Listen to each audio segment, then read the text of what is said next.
itu ada pertemuan di Kertanegara. Kertanegara itu adalah rumahnya Prabowo. Jadi Prabowo menceritakan, saya habis ditelepon Pratikno nih untuk segera deklarasi Prabowo Gibran. Itu setelah putusan MK dibacakan?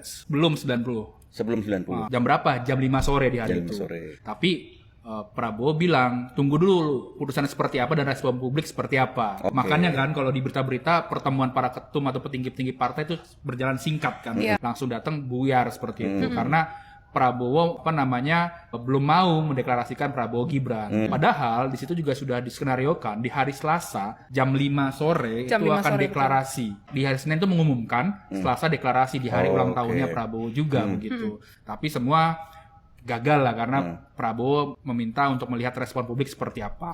Lalu prosesnya di Senin malam Prabowo mengontaklah orang Demokrat ingin bertemu dengan Pak SBY. Pertemuan pun berlangsung keesokan harinya atau Selasa siang di situ. Prabowo bilang ke Pak SBY, dibilang saya pusing Pak karena respon publik begitu negatifnya kan terhadap Prabowo Gibran ataupun putusan MK ini. Bahkan ini sumber berbeda ya. Dia bilang hasil survei kalau misalkan Prabowo Gibran itu disatukan turunnya lebih dari 10%. Wow, 2 digit. Berkurang ya. Lumayan tinggi sekali kan. Kalau sekarang dia 30 something ya kalau gua nggak salah ya. Berarti kan tinggal 20-an kan.